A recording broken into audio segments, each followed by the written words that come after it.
లోకానికి పండగొచ్చిందో, బాలయేసుకు జోల పడాలో. లోకానికి పండగొచ్చిందో, బాలయేసుకు జోల పడాలో. ప్రతి ఇంట పండుగ రక్షించే రక్షకుడు పుట్టాడండో.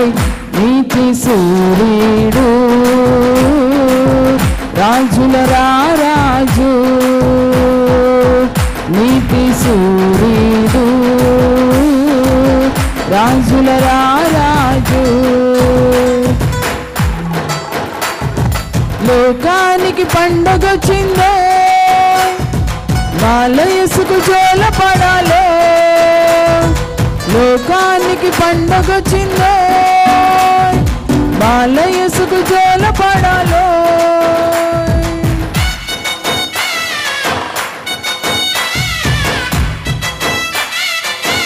చప్పట్లు కొడుతూ స్తుతిద్దాం దేవుణ్ణి సంతోషంగా.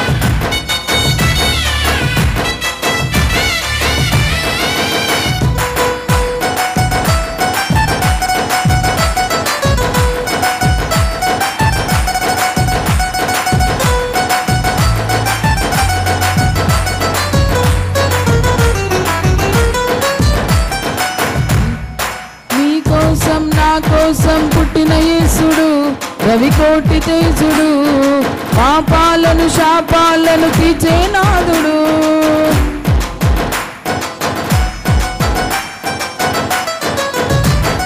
నీ కోసం నా కోసం పుట్టిన యేసుడు రవికోటి తేజుడు, పాపాలను శాపాలను తీర్చే నాథుడు.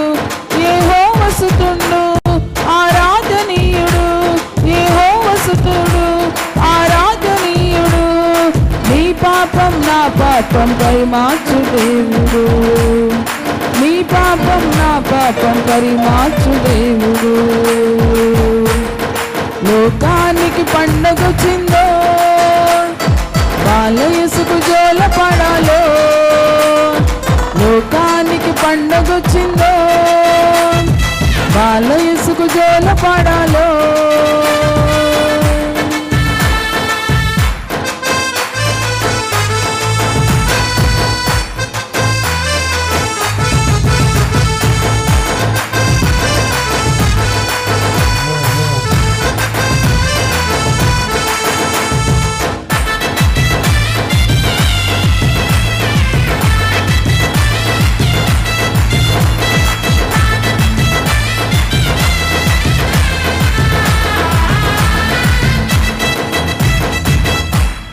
చూడ సక్కనుడు శ్రీ యేసుడు చిరునవ్వుల రేడు, లోక పాపమును మోసు గొర్రె పిల్లడు. చూడ సక్కనుడు శ్రీ యేసుడు చిరునవ్వుల రేడు, లోక పాపమును మోసు గొర్రె పిల్లడు. చలిగాలి వేళలో సందెళ్ళ చీకట్లో, చలిగాలి వేళలో సందెళ్ళ చీకట్లో ఉదయించే భూమిపై రాజు చంద్రుడు, ఉదయించే భూమిపై రాజు చంద్రుడు. లోకానికి పండగొచ్చిందో, బాలయేసుకు జోల పడాలో. లోకానికి పండగొచ్చిందో, బాలయేసుకు జోల పడాలో. ప్రతి ఇంట పండుగగా రక్షించే రక్షకుడు పుట్టాడండో. నీతి సూర్యుడు రాజుల రాజు, నీతి సూర్యుడు రాజుల రాజు, నీతి సూర్యుడు రాజుల రాజు, నీతి సూర్యుడు రాజుల రాజు, నీతి సూర్యుడు రాజుల రాజు. క్రీస్తు నేడే పుట్టెను. Hallelujah. Happy Christmas, merry Christmas. క్రీస్తు నేడే పుట్టెను. హల్లెలూయా. చాలా ప్రాముఖ్యమైన సమయానికి వచ్చా. ఏంటి ప్రాముఖ్యమైన సమయము అని అంటే దేవుని వాక్యం. ఈరోజు 2024 సంవత్సరాల క్రితం మనందరి కొరకు దేవుడు మానవునిగా అవతరించాడు అనే గొప్ప ఉద్దేశాన్ని స్మరించి తలంచి సెలబ్రేషన్ చేసుకుంటున్నాం. నిజానికి ఆయన ఈరోజు పుట్టల. దేవునికి స్తోత్రం. ఆయన పుట్టిన తేదీ, ఆయన పుట్టిన స్థలం దేవుడు మర్మంగా పెట్టారు. అన్నీ విపులంగా చెప్పిన దేవుడు ఆయన ఏ రోజు పుట్టారో ఎక్కడ పుట్టారో చెప్పలా. పుట్టిన ఆయన్ని పశువుల తొట్టిలో పరుండబెట్టారు. హల్లెలూయా. ఎందుకో ఆయన దాన్ని మర్మంగా పెట్టారు దేవుడు. ఒక్కోసారి కొన్ని పండగలు ఒక గ్రామం, ఒక పట్టణం, ఒక జిల్లా, ఒక రాష్ట్రం, కొన్ని పండగలు దేశంలో కూడా జరిపించబడతాయి. అలా జరిపించినప్పుడు విమానాలు రద్దీ, రైళ్ళు రద్దీ, బస్సులు రద్దీ, ఏమండి హోటల్స్, అలాగే షాపులు, రోడ్లు అంత రద్దీ. ఏంటంటే పండగ, ఏంటంటే ఏదో మంచి ముహూర్తం, ఏంటి అంటే ఇంకేదో. హల్లెలూయా. ఒక దేశంలో, రాష్ట్రంలో, జిల్లాలో జరిగే ఒక చిన్న కార్యక్రమానికి అంత రద్దీ ఏర్పడితే ప్రపంచ పండుగ క్రిస్మస్ అంటే చెప్పండి, ప్రపంచ పండుగ. పాకిస్తాన్లోనూ జరుగుతుంది పండుగ క్రిస్మస్. దేవుడు లేదు, దెయ్యము లేదు అని వాదించే రష్యా దేశంలో కూడా ఏమండి జరుగుతుంది క్రిస్మస్. దేవుడి కంటే మేమే గొప్ప అనే కమ్యూనిస్ట్ దేశం చైనాలో కూడా జరుగుతుంది క్రిస్మస్. అంటే ఇది ప్రపంచ పండుగ. హల్లెలూయా. ఒకరోజు, ఒక తేదీ, ఒక ప్లేస్ అనగా గనక తెలిస్తే గనక ప్రపంచం స్తంభించిపోద్దన్నమాట. అందుకని అనంత జ్ఞాని అయిన దేవుడు దాన్ని మర్మంగా పెట్టారు. అది శీతాకాలమని, మంచు కురుస్తున్న దినాలని తేటగా చెప్పారు. నెల తేదీ కూడా చెప్పేయచ్చుగా, చెప్పలా. అందును బట్టి మన పూర్వీకులు పెద్దలు నవంబర్ 25 నుంచి జనవరి 31వ తారీఖు వరకు కూడా వారి వీలును బట్టి, వారి అవకాశాన్ని బట్టి ఈ క్రిస్మస్ సెలబ్రేషన్స్ని అంగరంగ వైభవంగా జరిపించుకుంటా ఉన్నారు. గట్టిగా స్తోత్రం చెప్పండి. కొంతమంది క్రిస్మస్ పండుగ చెయ్యమని ఎక్కడుంది? క్రిస్మస్ పండుగ చేసిన వారందరూ నరకానికి వెళతారు. క్రిస్మస్ పండుగ ఆచరించే సంఘాలన్నీ కూడా సాతాను సంఘాలు అని చెప్పే బోధకులు, మరికొంతమంది ఉపదేశకులు, ప్రవక్తలు కూడా ఉన్నారండి. హల్లెలూయా. క్రిస్మస్ అంటే ఏంటి? క్రీస్తు పుట్టారు, క్రీస్తు లోకానికి వచ్చారు, దేవుడైనటువంటి ఆయన మానవుడిగా మారి మన మధ్యకు వచ్చారు అనే ఒక ఆనందాన్ని, ఒక సంతోషాన్ని, ఒక సంబరముగా, సెలబ్రేషన్గా చేసుకోవడమే క్రిస్మస్.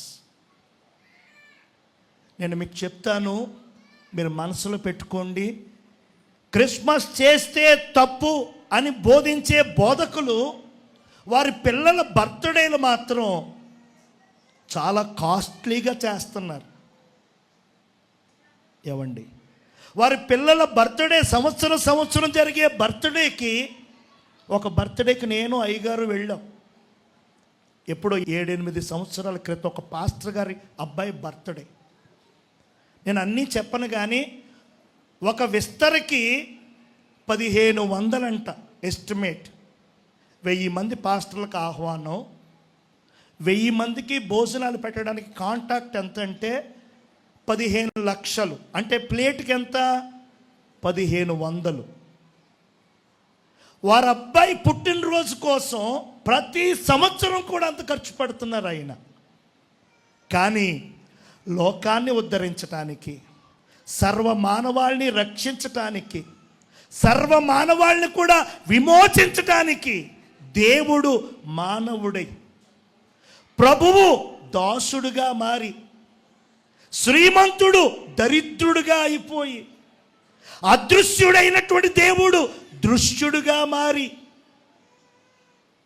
ఏమండి, అంతగా తన్ను తాను తగ్గించుకొని ఈ లోకానికి వచ్చిన ఆ యేసయ్య జననాన్ని సెలబ్రేషన్ చేసుకుంటామంటే తప్పు, పాపం, అది అపచారం, అది సైతాను క్రియ అని చెప్తున్నారు.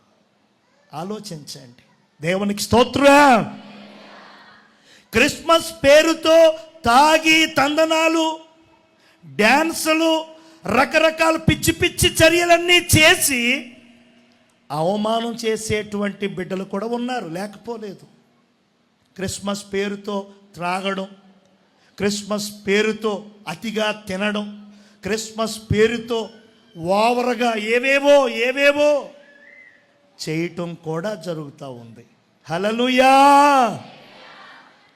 అది తప్పు. కానీ వాక్యానుసారంగా దేవుడు నా కోసం నరావతారిగా వచ్చారు.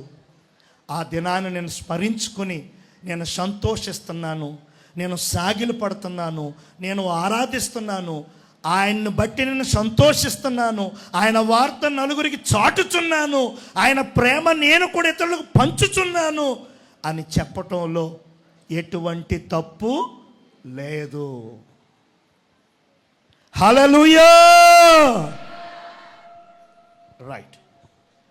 క్రిస్మస్ అంటే ఇందాకే చెప్పాను, క్రీస్తుని పూజించటం, ఆరాధించటం.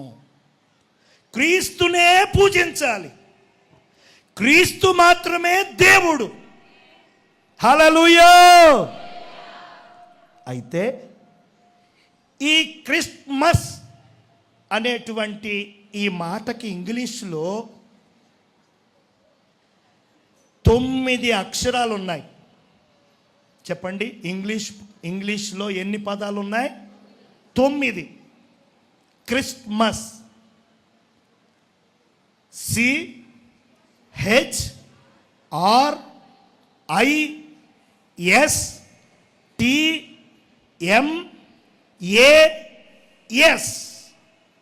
9 అక్షరాలు. క్రిస్మస్ అనేటువంటి మాటకి ఇంగ్లీష్లో 9 అక్షరాలు ఉన్నాయి.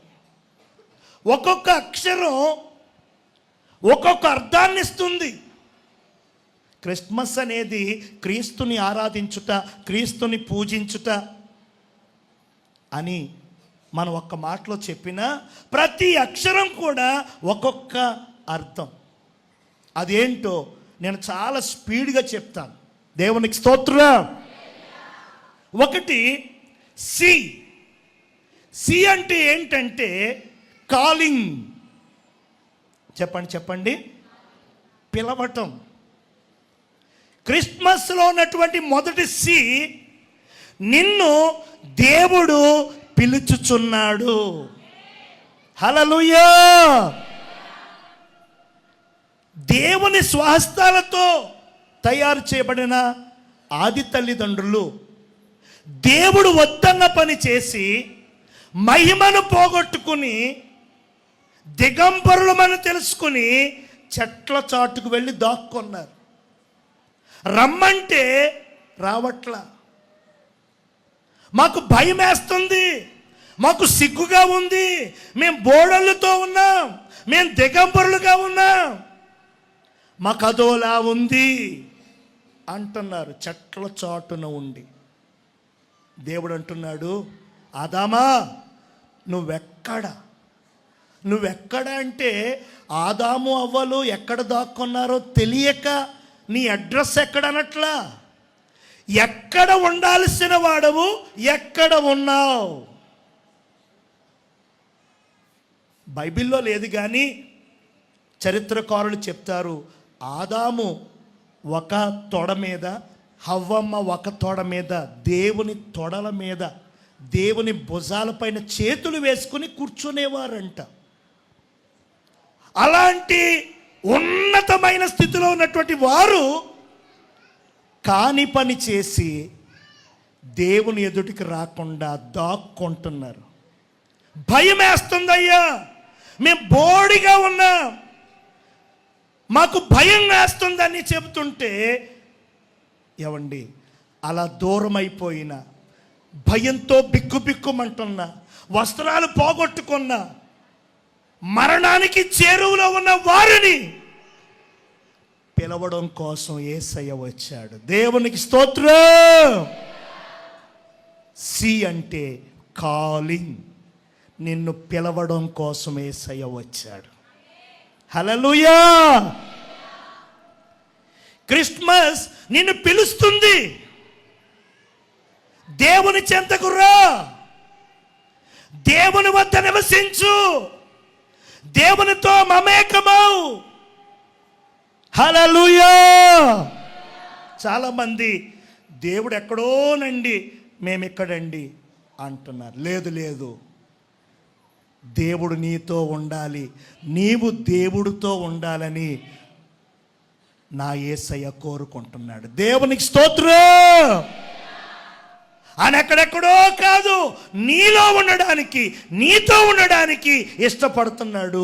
అలా ఇష్టపడి నిన్ను పిలవడానికి కోసమే 2024 సంవత్సరాల క్రితం పరలోకాన్ని విడిచి భూలోకానికి వచ్చాడు. ఆయన ఎక్కడికి వచ్చాడో, ఎక్కడ పుట్టాడో, ఎక్కడ పెరిగాడో, ఎక్కడ ప్రార్థించాడో, ఎక్కడ బాప్తిస్మం తీసుకున్నాడు, ఎక్కడ ఉపవాసాలు చేశాడు, ఎక్కడ అద్భుతాలు చేశాడు, ఎక్కడ ప్రసంగాలు చేశాడో, ఆ స్థలాలన్నీ కూడా నేటికి సజీవ సాక్ష్యంగా ఉన్నాయి. రాలేదు అనటానికి, యేసు లేదు గీసు లేదు అని తీసి పారేయడానికి వీలు లేదండి. హల్లెలూయా. ఆయన వచ్చే కాలాన్ని 2 భాగాలుగా చేసేసాడు. క్రీస్తు పూర్వం, క్రీస్తు శకం. ఏ సైంటిస్ట్ అయినా సరే, ఏ మ్యాథమెటిక్స్ చేసే ప్రొఫెసర్ అయినా సరే, ఎటువంటి గొప్ప విద్యావేత్త అయినా సరే, లెక్కల దగ్గరికి వెళ్ళాలంటే, లెక్కలు స్టార్ట్ చేయాలి అని అంటే క్రీస్తు పూర్వమా క్రీస్తు శకమా, ఆ మాట ఒప్పుకోవలసిందే. దేవునికి స్తోత్రం. ఎంతో మంది మహనీయులు పుట్టారు కదా, గొప్ప గొప్ప రాజులు, చక్రవర్తులు, దేశాన్ని ఉద్ధరించడానికి, ప్రజల కోసం ఏవో చేయడానికి ఎంతోమంది వచ్చారు కదా.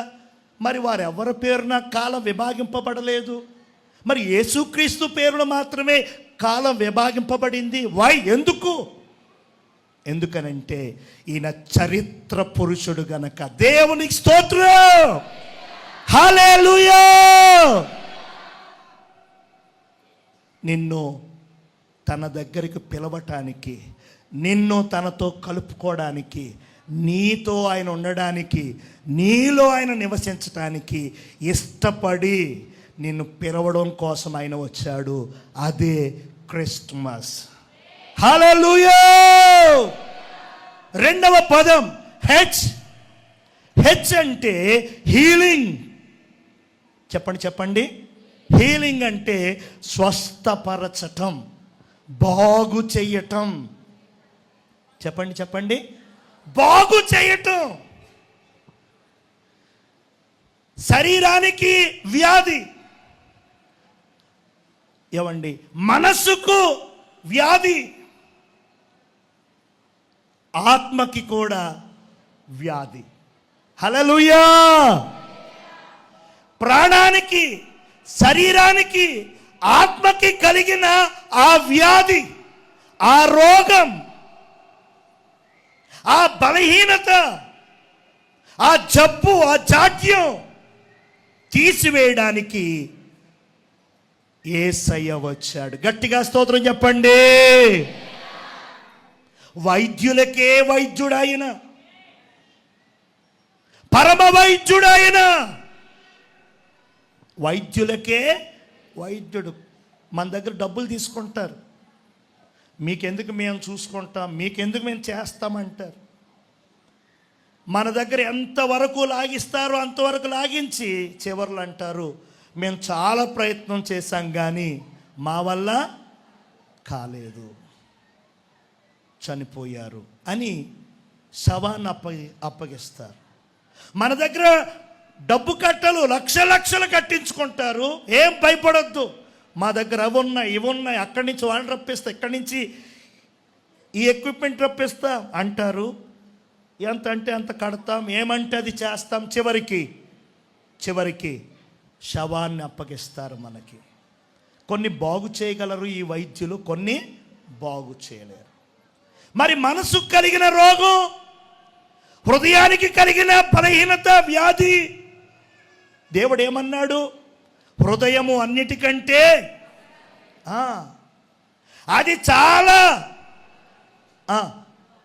ఘోరమైన వ్యాధి కలది.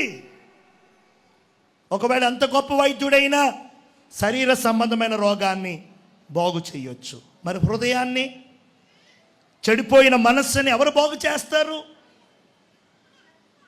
ఏమండి, కొన్ని యాడ్లు చూస్తే నవ్వు వస్తాయి. త్రాగుడు నుంచి మేము విడిపిస్తాం, స్మోకింగ్ నుంచి మేము తప్పిస్తాం, ఆ దుర్వ్యసనాల నుంచి మేము బయటకు లాగుతాం, ఇదిగో ఫోన్ చేయండి, అపాయింట్మెంట్కి ఇంత అని చెప్తారు. ఒట్టిది. హల్లెలూయా. ఏ ట్రీట్మెంట్ కూడా హృదయాన్ని, మనస్సును బాగు చేయలేదు. కొంతమంది మనసు బాగలేదని తాగుతారు, లివర్లు పాడైపోతున్నాయి, గుండె చిల్లులు పడుతుంది, ఊపిరితిత్తులు పని చేయడం మానేస్తున్నాయి. ఎందుకు అలా తాగుతున్నావా? ఇల్లు గుళ్ళైపోతుంది, వల్లు గుళ్ళైపోతుంది, ఎందుకురా అన్నామనుకో, నా మనసు ఏమి, దేవునికి స్తోత్రం. మరి బాలేని మనసుని, బాలేని గుండెని, బాలేని హృదయాన్ని ఎవరు బాగు చేస్తారు అని అంటే, ఈ లోక వైద్యులు ఎవరు బాగు చేయలేరు, కానీ పరమ వైద్యుడు ఉన్నాడు. హల్లెలూయా. నాకు అసాధ్యమైనది ఉన్నదా అని తెగించి మాట్లాడినటువంటి ఒకే ఒక్క దేవుడు ఉన్నాడు. ఏమండి, స్త్రీ యొక్క క్రమం నిలిచిపోయి 50 సంవత్సరాలు అయిన తర్వాత గర్భము తెరిచి బిడ్డనిచ్చిన దేవుడు ఉన్నాడు. ఎలిజబెత్ అనేటువంటి యాజకులు గర్భం ఉడిగి, ఏమండి, చర్మం ముడతలయ్యి కాటికి, సమాధికి దగ్గరగా ఉన్న సమయంలో గర్భవతి అయినదట. దేవునికి స్తోత్రం. ఎలా సాధ్యమంటే మన యేసయ్యకి సాధ్యం. హల్లెలూయా. దేవునికి మహిమ కలుగును గాక. వినండి, నీ మనస్సును, నీ హృదయాన్ని, నీ దేహాన్ని, నీ దేహములో ఏ అవయవమైనా సరే, అరికాలు మొదలుకొని నడినెత్తి వరకు దేన్నైనా సరే బాగు చేయటానికి నా యేసయ్యకు శక్తి ఉన్నది. మనం ఒక వెంట్రుకను తెల్లగా కానీ నల్లగా కానీ చేయలేం. హల్లెలూయా. మన బలహీనత ఇది, ఆయన బలం అది.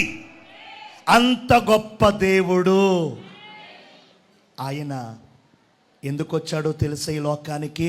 నిన్ను బాగు చేయడానికి, నీ శరీరాన్ని బాగు చేయడానికి, నీ మనస్సును బాగు చేయడానికి, నీ ఆత్మను బాగు చేయడానికి. హీలింగ్, నిన్ను స్వస్థపరిచి, బ్రతికించి, ఆరోగ్యాన్ని ఇచ్చి, శక్తితో నిలపడానికి ఆయన ఈ లోకానికి వచ్చాడు. మూడవదిగా ఆర్ అంటే ఏంటంటే రెడీమ్. రెడీమ్ అంటే అర్థం ఏంటంటే విమోచించుట. పాపం చేసింది మనం, పాపానికి శిక్ష మరణం దేవుడు రాసేశాడు. దేవుడు తన పరిశుద్ధ గ్రంథములో రాసేశాడు, పాపము వలన వచ్చు జీతము మరణం. ఇంకా ఆయన రాసింది చెరపటానికి, తుడిచేయడానికి, ఇంకోటి రాయడానికి వీల్లేదు. పాపము చేసిన ప్రతి ఒక్కడు చావాల్సిందే. హల్లెలూయా. అయితే మనం చేసిన పాపం, మనం చేసిన దోషం, మనం చేసిన అతిక్రమాలు మనలను చంపి మనలను నరకములోనికి, పాతాళములోనికి తీసుకుని వెళుతున్నాయి. అయితే మనము మరణించకూడదు, మనము పాతాళములోనికి, నరకములోనికి పోకూడదని దేవుడు మనలను ప్రేమించి మన ప్రాణాలని మరణము నుంచి, పాతాళము నుంచి తప్పించటం కోసం ఆయన మన శిక్షను ఆయన భరించుకొని మనకు విమోచన ఇవ్వడానికి ఆయన వచ్చాడు. గట్టిగా స్తోత్రం చెప్పండి.